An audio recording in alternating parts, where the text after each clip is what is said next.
Tune in to the Fintech Files for exclusive interviews with fintech executives and thought leaders. We will talk about how the industry will overcome the crisis that has marked the start of the decade, how it can be part of the solution, and how the financial world will evolve in the next decade. This is your host, George Alaferis from Arama. Today, I'm super excited to talk with Tanya Andreassyan, the Managing Director and Editor-in-Chief of Fintech Futures, a global publication about financial technology. We're going to talk about why Secure ID could be a game changer, what the crisis can reveal about the health of the fintech industry, and a lot more.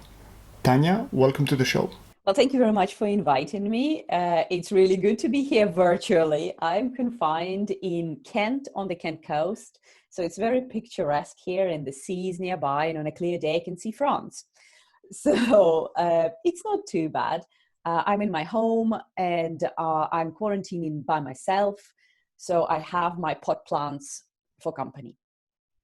Wonderful. Well, I'm in Brighton and there's rumors that you can see France on a very beautiful day, but I've never experienced it myself. So you should be very lucky. And can I ask about, the effect of the lockdown on Fintech Futures? Well, a big advantage for us is that we are a digital publishing platform. So the majority of our work and the majority of our business is delivered and done digitally. So this hasn't really been affected, by the quarantine. And if anything, it did bring digital to the fore like never before, right? For any industry. So we are all working from home or from wherever we are quarantining. So it's remote work. It does put a strain on the sort of the team because everybody's used to being in the office and, conversations are easy and, you can interact. But we do have the tools such as Microsoft Teams and Zoom and what have you, to keep in touch constantly in real time. And also our journalists and reporters are quite used to traveling around and being out of the office and being sort of on remote locations, reporting on all things fintech from every corner of the world. So we're doing good. So you're now the managing director of Fintech Future. And I see you were not always into finance and fintech. If I'm not wrong, you started as an interpreter. So how did you get into finance and fintech? Yes, I have a sort of linguistic and languages education background, and I'm originally from Russia. So I've spent quite a lot of time traveling and working as an interpreter and translator. So with Russian, English, and a little bit of Spanish as well, although I haven't practiced that for a long time. So I don't think I would be picking that up anytime soon, apart from dos cervezas, por favor. So, and then eventually when I settled down in the UK, I got a job working on the sort of editorial side of a B2B tech publication, which focused on banking and payments and financial services. And we are talking a long time ago, before fintech was even a word or a thing, before all these cool smartphone, mobile apps. So when we're talking about banking technology in those days, we're talking about black and green screens, somewhere in the back office of an organization, that type of stuff. And so that's how my career sort of in fintech started. And then I worked my way up and I worked as a reporter, a journalist, a editor, an editor-in-chief now for quite some time. Wonderful. And I think many people who are involved in fintech, and that's the other side of this podcast, would know Fintech Future, but can you tell us a bit more about the company and maybe also where it comes from? Absolutely. Well, it's, predates a lot of us, I should say. So it's originally a publication, a print one called Banking Technology. And it's still, lots of people know it as Banking Tech or Banking Technology. And we still produce a print and digital magazine with that name.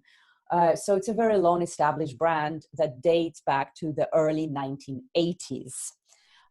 So over time, of course, there has been a lot of push towards digital, and the banking technology expanded its coverage from just banking specifically to all sorts of other areas of financial services.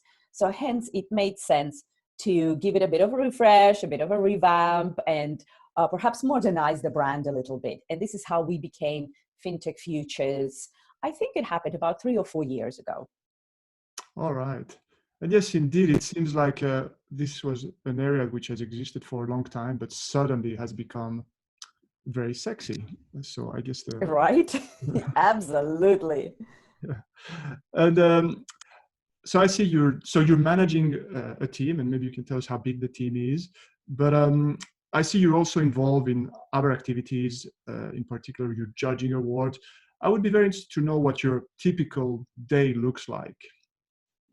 Sure. So I am as the editor in chief. I still kind of oversee the overall editorial strategy of Fintech Futures, but we have a very talented team of editors and reporters and journalists who do the work on a day-to-day basis, who find the scoops, who find the exclusives, who report on all the interesting stories that are happening around the world in the financial services technology space.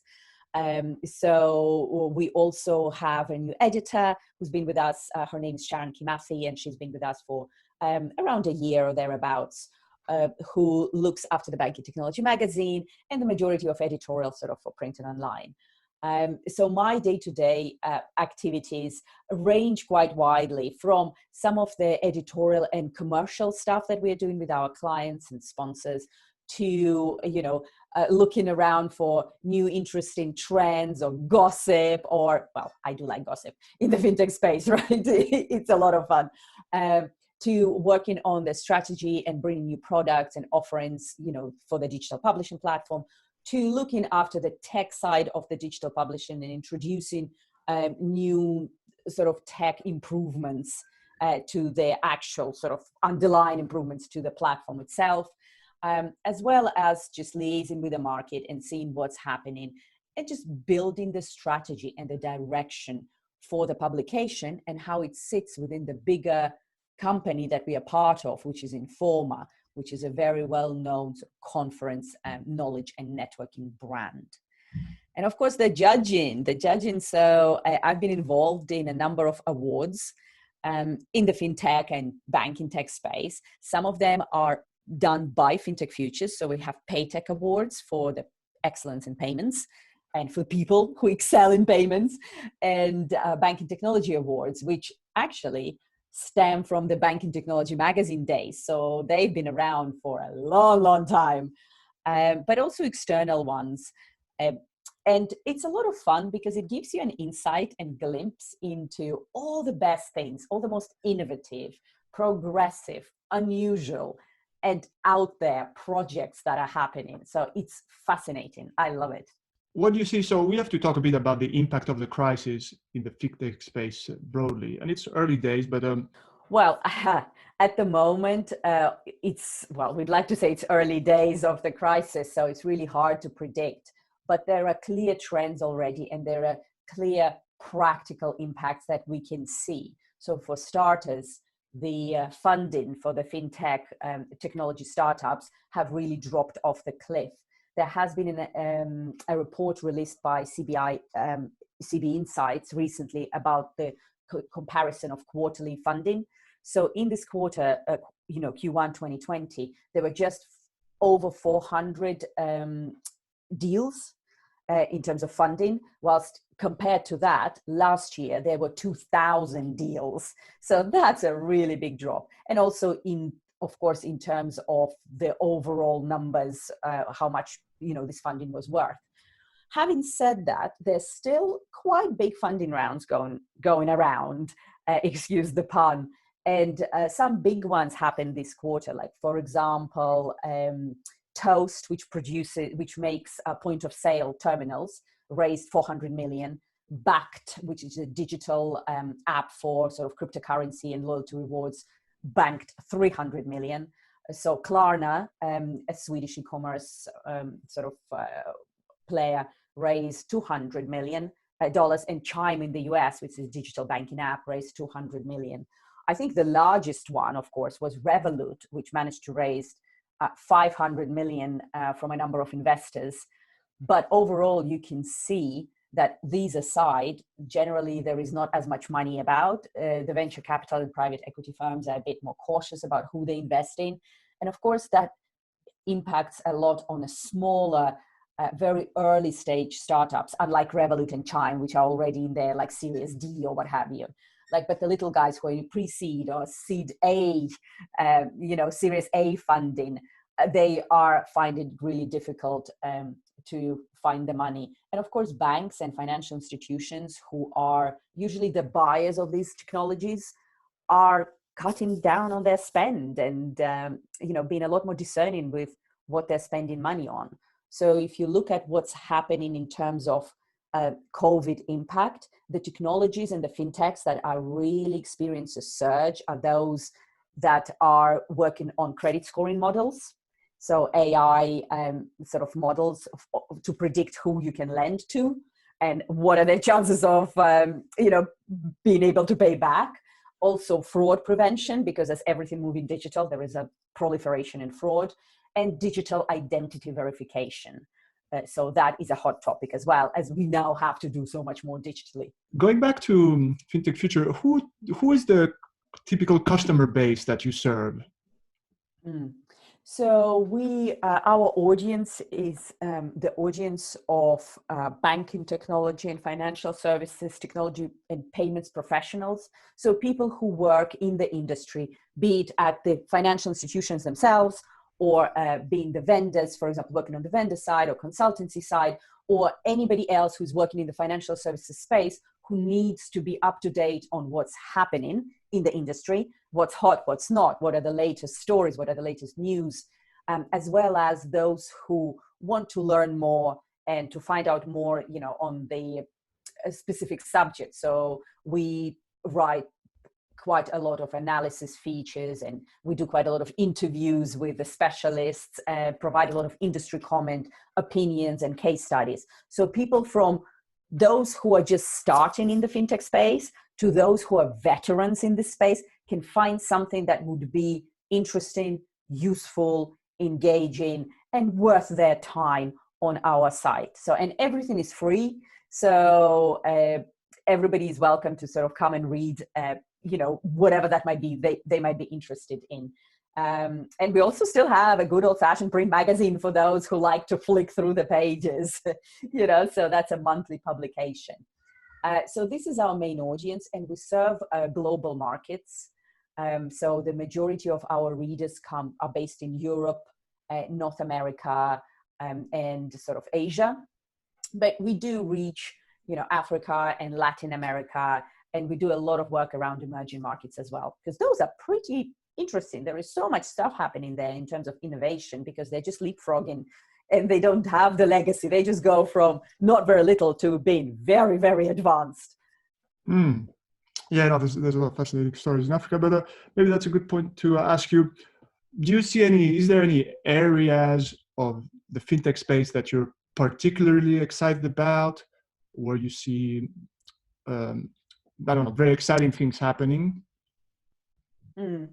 I am quite excited about the progress that the digital ID verification is, heading. So there is so much more that can be done, so much, in a more secure and user-friendly way, that we can really move our digital identities online. Obviously, there is still a lot of work to be done in that space, and it's not really just, as futuristic as all the sci-fi movies, show us, but we will get there. AI is a really interesting area, and I know that there is a lot of stuff being bundled into the AI category, when in reality, it's just like a glorified spreadsheet, but there are nevertheless quite a lot of strides being made there, and a lot of interesting projects and products that are coming to the fore. Mainly, the way I see the usability of it is helping the banks and financial institutions to offer their customers genuinely personalized services that are based on all the information that an AI or machine learning platform can get from a customer, analyze it, and then adapt, as the situation changes. For example, if the client gets married, or they have kids, or they take a mortgage, or whatever that might be, so to really offer not one product that fits all, or offer something that is totally unsuitable, which is disadvantageous for both, the bank and the customer, but offering something that is very, very useful, to the point and not very invasive. So if we have a way as well to have a very secure identity, then maybe we're able to share more and get more personalized experience. Is this? Indeed. And that, of course, involves the regulators as well, and how they, enable that or how they control that, because it's a very touchy subject, right? All that personal data, all that information, from the point of view from cybersecurity, from being safe, to also who you're sharing your information with and how much of it is being shared, all that needs to be taken very seriously. And it's very interesting work been going on in, with the regulators in the UK. Quite a lot of stuff is happening in Asia. So there is a lot of progressive thinking from the regulatory authorities around the world of how to, on the one hand, secure, but on the other hand, enable our move to digital without compromising our data and our being safe.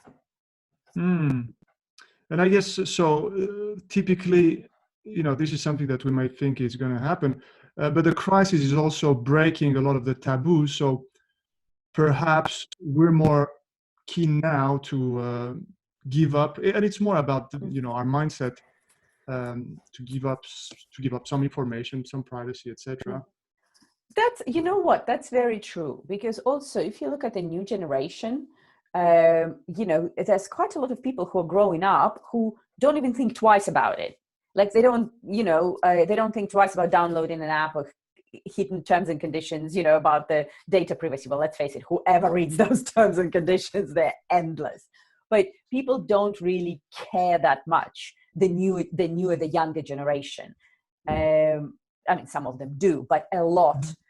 There is a lot of research and studies to support sort of the view, but that personal information and the data that can be shared in privacy is viewed very, very different by that generation. As time goes on, that generation is going to become adults, right? And then they're going to have their kids. And if the technology proliferation continues, perhaps the entire mindset of what we want to share and what is private, is going to change massively.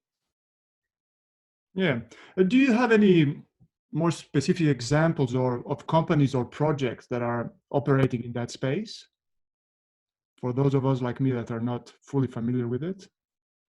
Well, there are quite a few firms that are working already in the digital sort of identity and verification area. There is Signicat, which are doing loads of stuff with, I believe they're Scandinavian. They're doing lots of stuff with financial institutions as well as the governments and the services, around sort of identity verification in other industries and other areas.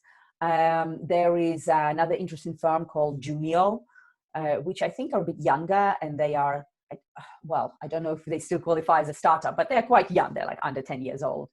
So they're doing loads of interesting stuff as well. I believe in terms of how to verify you say who you say you are, in a way that can be done on a mobile device or can be done sort of online, and how that all brings together, it ties into other technologies, and how that also ensures that you're compliant with the regulations and with the rules. And I guess as we're doing this via Zoom, it shows as well how sensitive this area has been, because Zoom acquired an encryption firm right recently. I just see Keybase but they did it as soon as the things have picked up tremendously on Zoom, and people started saying, hey, be careful with security.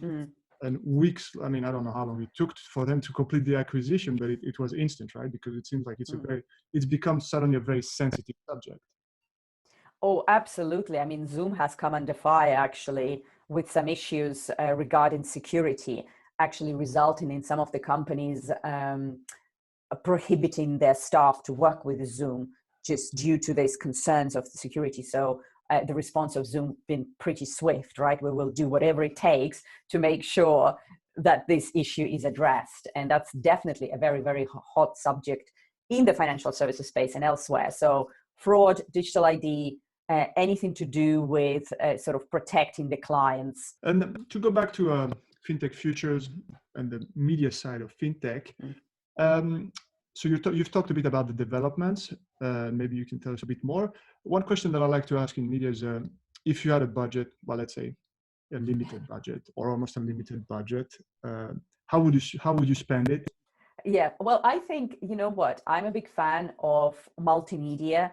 So anything to do with video and audio, I think is great. So definitely be something to look at. And it's especially at the moment where you cannot have a sort of physical interaction. I think this is where your sort of video and audio really comes into play. So I would definitely invest in that. So good shout for that as well. Also, I'm thinking, wouldn't it be, if the budget was unlimited, right? Wouldn't it be cool to create a universe, a bit like Sims, you know, like a computer game where you can be a little avatar and you can have your adventures, but it will all be set in the fintech world. So a bit like Grand Theft Auto, but without the Grand Theft or Auto, but all around fintech space. A bit of blue sky thinking, but hey, you know. You never know. Maybe, you know, the Vision Fund is not what it used to be, but they could take a bet. Maybe they will listen to us. I am patented this idea right now. You heard it first from me on this podcast. Absolutely. We will record it securely. So, and if we try to go back maybe more to reality of fintech. So we've talked about the crisis, how it affects many areas. If we talk a bit more, you know, in the longer term, yeah, where do you see the industry, let's say, in the coming years and bouncing back, I suppose, from current challenges? Well, it's definitely, there will be quite a lot of cleansing, I guess, in terms of perhaps, I mean, everybody's been saying that we are in a fintech bubble, and some of the valuations are a little bit out there in terms of their disconnect from reality.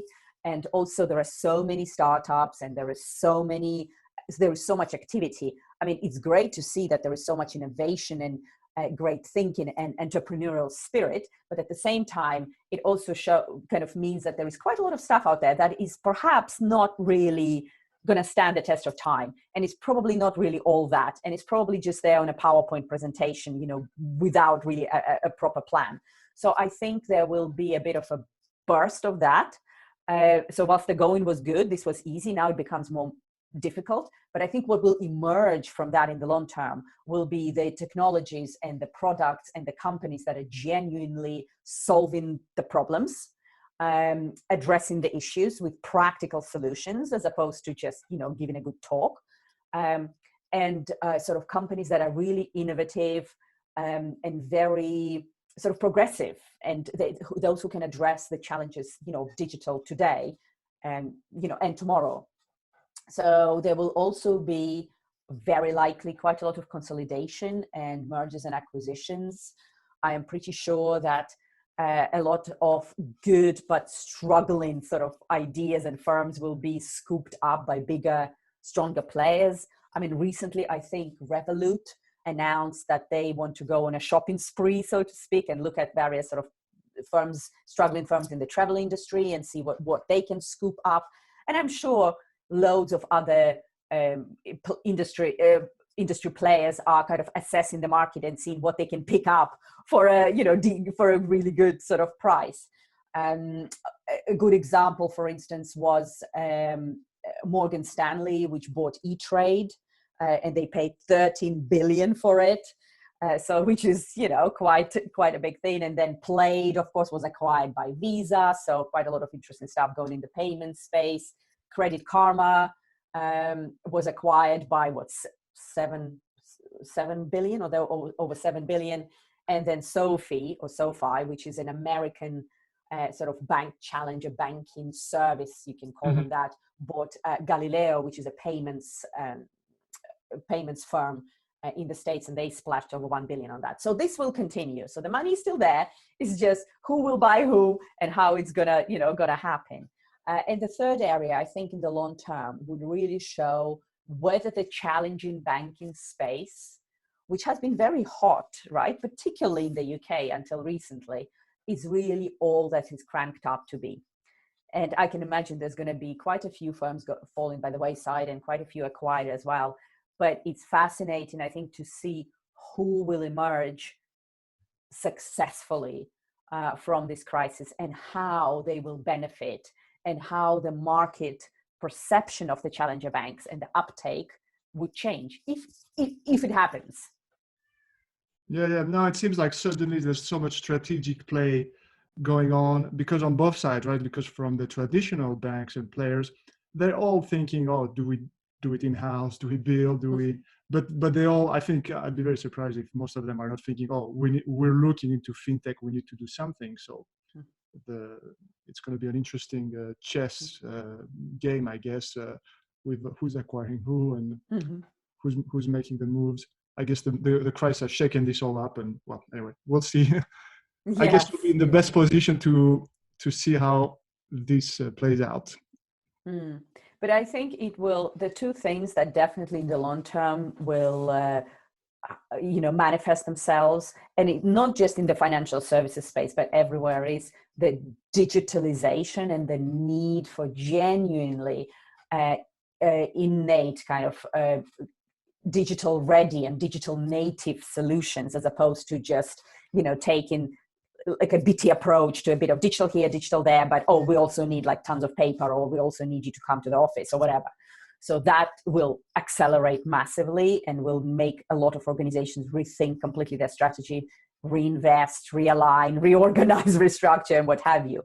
But also it will, I guess, reassess all our ideas of working in the offices and remotely, going to the bank branch or doing all stuff online, and how much we value it and how much we want it and how much we need it. Because whilst, yes, digital, we all, it's going to be there and it's going to be as an option, something tells me physical is still just as important. I mean, we're all stuck in quarantine. We all crave, I'm pretty sure, like physical experiences of socializing, of, going out, leaving the four walls that we are stuck in. So it will be an interesting hybrid and blend of the two things. This has been wonderful. Thank you so much, Tanya. We've talked about a lot of serious stuff, so I'd like to finish with a few lighthearted questions just to finish it off. And it's quickfire questions. The first one is, what would you do if you were to choose a completely different career path? Sure. I've always enjoyed art. So if I were to choose a different career path, I would probably do something artistic around maybe painting or being an artist or something along those lines. Or alternatively, I would like to join a diplomatic corps. All right. So go figure. So I guess the painting might also give away the other question, which is about your hidden talent. Yes, actually, I have started doing a lot more art just for my own enjoyment and just as a creative outlet now that I've been quarantined. Loads more that I've done in the years in the run up to that. So I really enjoy it. There you go. I hope you can keep it up once we're all free to roam. What are the things that you couldn't do without while being confined? Okay, if I say wine, would that... I've had it. Someone else on the podcast has answered that before, so it's a perfectly acceptable. Oh God, that, and I guess music. So I would really struggle without music. So be it the radio or my Spotify list, or just browsing YouTube. I absolutely love it. It just helps with my well-being. Wonderful. And come on, one last one about something that we can't do right now, but favorite place to go on holidays? Oh my goodness, I've been thinking about that a lot, particularly stuck in quarantine. What would be the first place I would go to? And I really love city breaks, and Berlin is one of my most favorite cities because it combines that sort of Eastern Soviet style with this wonderful Western European style, and it's just a mash that creates so much creativity. And I also love Prague. I would love to go to Greece on holiday, to the beach, and I do enjoy the both West and East Coast of the US. So, oh my goodness, so many choices. I can just keep going and going. Fair enough. Yeah, we're all in the same spot. So, Tanya, this has been really great. Thank you so much for being part of the podcast. Thank you very much. And before we go, can I very quickly give a shout out to my editorial team at Fintech Futures?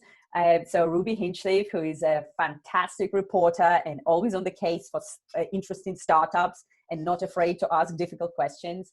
And our deputy editor, Alex Hamilton, who brings a wealth of expertise and knowledge about all things banking tech and complex tech issues.